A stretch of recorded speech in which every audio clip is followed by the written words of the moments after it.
the environment, and they still want to come home to see us. So hopefully we'll meet another bird who also uses tree hollows for its survival.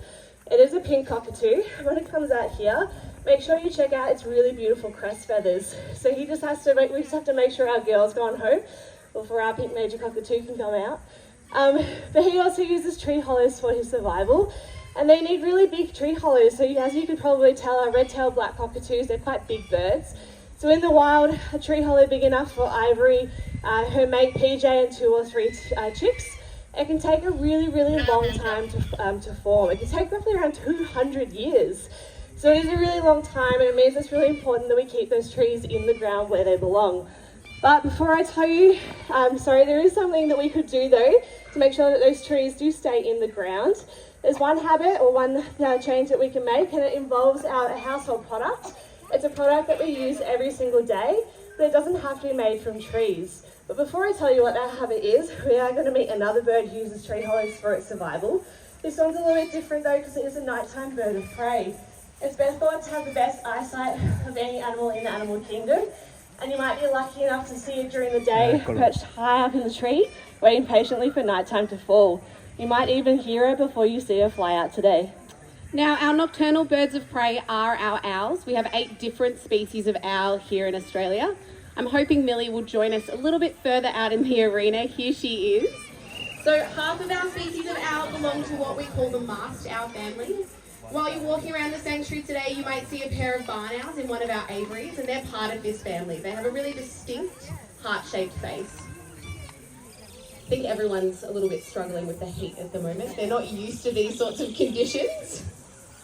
The other half of our owls, though, that includes beautiful barking owls like Millie here, they're actually part of the hawk owl family, and they have very distinct hawk-like features. Mill, I'm about to tell everyone about your eyesight. I need you to... Thank you. Owls have adapted to thrive in a world of darkness. You'll notice Millie's got those large, yellow, forward-facing eyes that help her to see perfectly at night. Now, people often ask us how our owls go flying during the daytime. I'm hoping Millie will demonstrate really easily that she's got no problems with that. Come on, Mill, you've got no problems with that. She seems distracted. Millie is our early warning system. So barking owls actually have eyesight that's 35 times better than you or I. So she's having a good look around.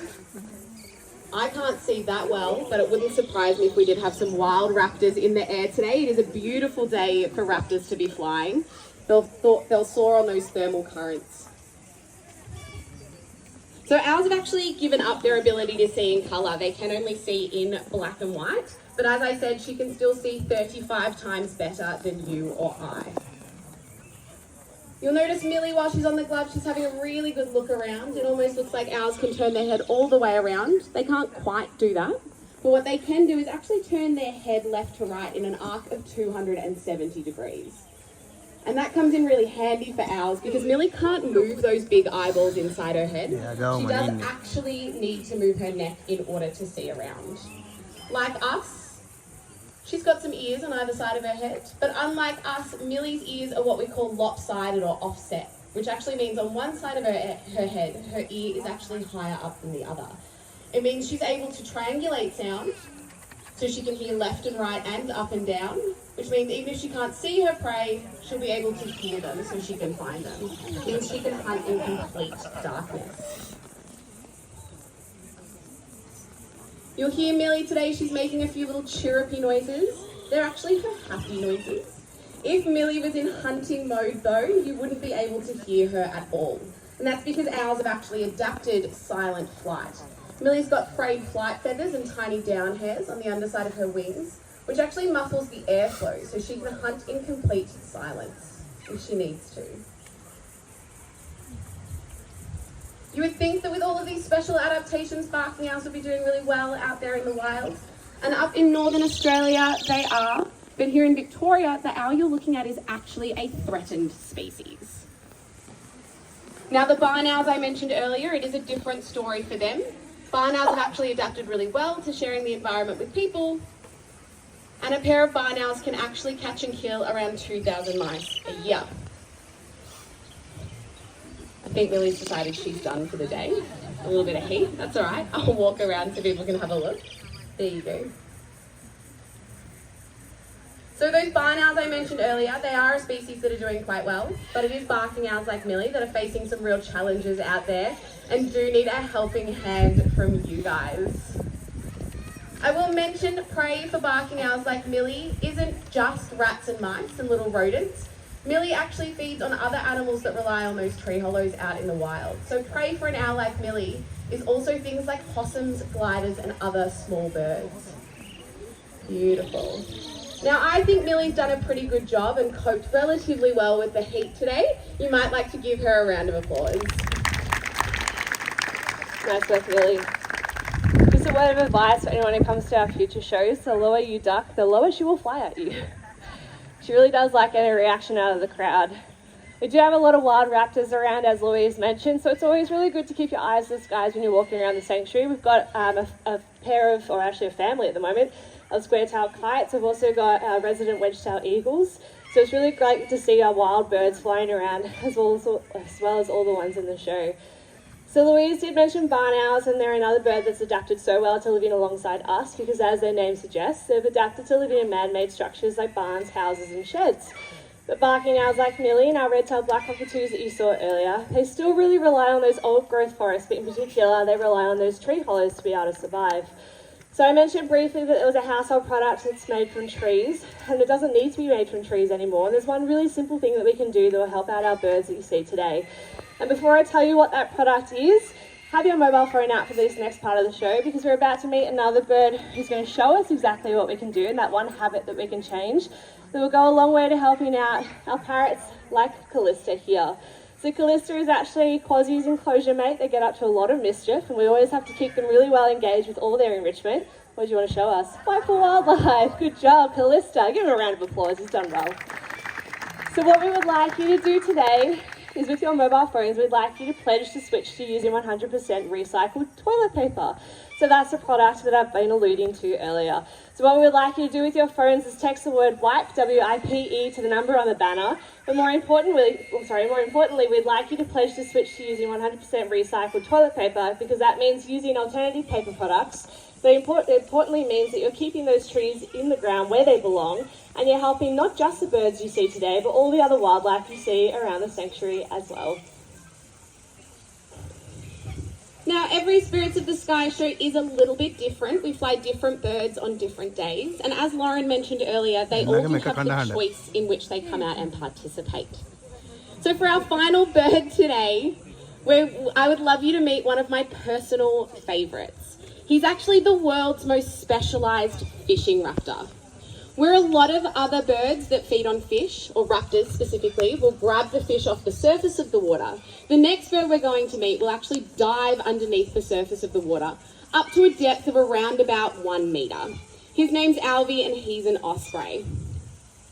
Ospreys can be found all over the world, but here in Australia, we don't usually get them this far south in Victoria, but you can see them up on our northern coastlines, soaring over cliff edges and along our beaches.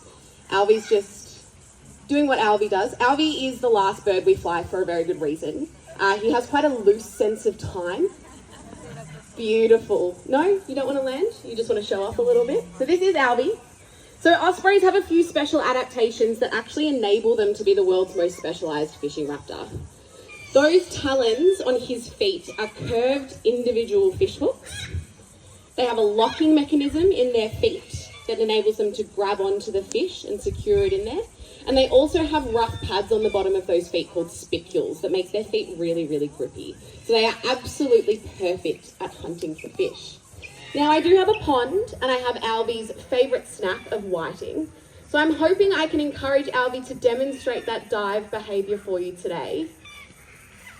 He'll angle his wings in, throw his feet forward, line it up, dive into the pond, and catch that fish first go. Beautiful. Great job, Alvy. Thank you. You'll notice he'll give a little shake to get that excess water up, and he will find a nice perch to hop up on while he munches on that fish.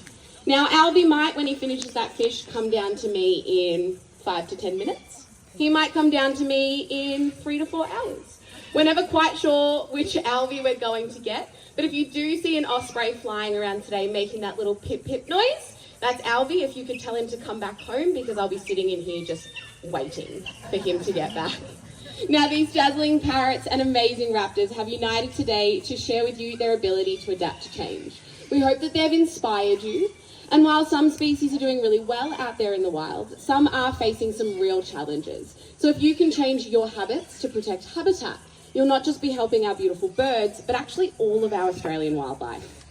And imagine that massive change you can make by doing that one really simple thing and switching to using 100% recycled toilet paper. And don't forget to pledge to do so by texting to the number on the banner behind us. Thank you for spending your Christmas here with us at Healesville Sanctuary. We hope you've enjoyed the show. Thank you. And we open up hatches for them, and it's totally their choice whether they want to fly out of that hatch. And so when they do come out, they get treats, and we do ask them to do particular things. And so they're getting treats when they come out here. If they choose not to do that particular routine that we ask of them, that's totally fine, that's their choice. Both parrots and birds of prey, and discover one really simple change that you can all make in your lives. To play an important role in helping all living things not just survive, but thrive. Hi, I'm Lauren. G'day, I'm Louise, and welcome to Spirits of the Sky. Australia is known as the land of the parrots. We're very lucky here in this country. We actually have 56 beautiful parrot species. Cockatoos, corellas, lorikeets, rosellas, even the humble budgerigar are all part of the parrot family. Watch as our first bird makes her eye-catching appearance. She's a big white cockatoo. Have a look and see if you can spot that soft yellow underneath her wings as she's flying overhead. But it is, of course, that crest that gives this bird its name. This is Quasi, and she is a sulphur-crested cockatoo. Sulphur-crested cockatoos are a staple in the Australian landscape. You've probably seen them hanging around the sanctuary today. You'll often find them in large, noisy, social flocks. If you haven't seen them before, you will. You'll find them in our parks, gardens, golf courses, even in some of our busiest city streets.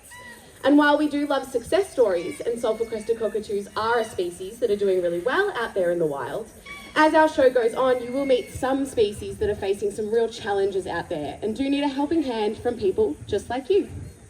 So it's pretty cool to see that our sulphur-crested cockatoos have adapted to an ever-changing environment, and they are pretty cool looking birds. Our next bird is no exception to that rule.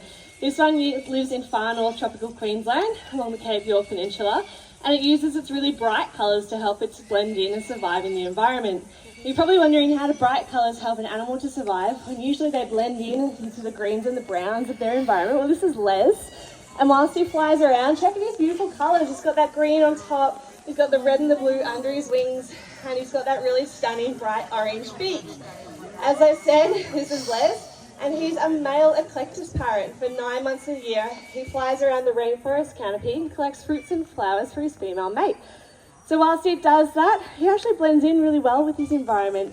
The green feathers on top means he's camouflaged from birds of prey above, whilst colour underneath his wings, come on buddy, you can do it, there you go, mean that he actually camouflages really well with the fruits and the flowers below. So when eclectus parrots were first discovered, the males and the females were so different in their coloration, they're actually thought to be two entirely different species. Good job buddy, you want to head off home? Thanks. The girls are a really beautiful red and blue colour. They've got an entirely black beak. And for 9 months of the year, it's their role to fiercely defend and build a nesting hollow. So whilst they do that, they're busy working away, making sure that nesting hollow is big enough for them and their chicks. They are getting some fruits and flowers fed to them by their partner and a couple of boys on the side. And so their colours, whilst being rich enough, means they blend into the shadows of the undergrowth, but they're still bright enough for the males to be able to find them in those nesting hollows and deliver them their really important food.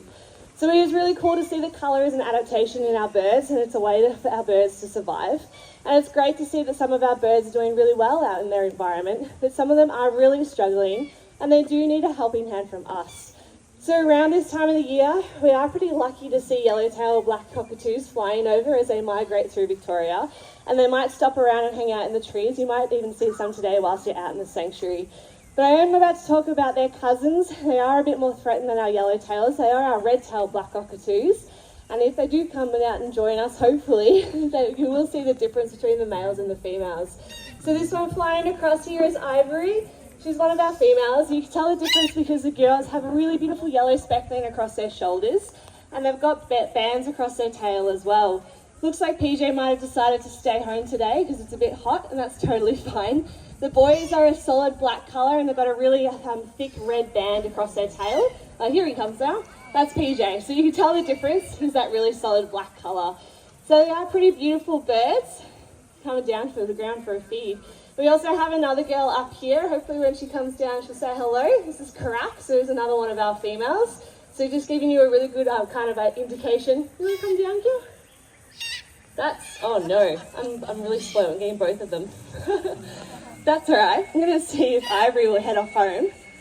So here's a free flight bird show. When the birds come out here, they do have a choice of control in what they do. You want to head off for me, girl? So what I was liking to happen was for Ivory to come to my hand. Caracas decided she's going to come to my hand instead. That's all right. Can you head off home for me? That's okay. You can stay out here for a bit longer. So these guys are really beautiful, and there is 5 different subspecies in Australia. So the ones that in Victoria is one particular subspecies that is really threatened, and that's because they're really selective feeders. So they actually only feed on 2 types of eucalypt or old growth forest, and they feed on the fruits and the flowers in those trees.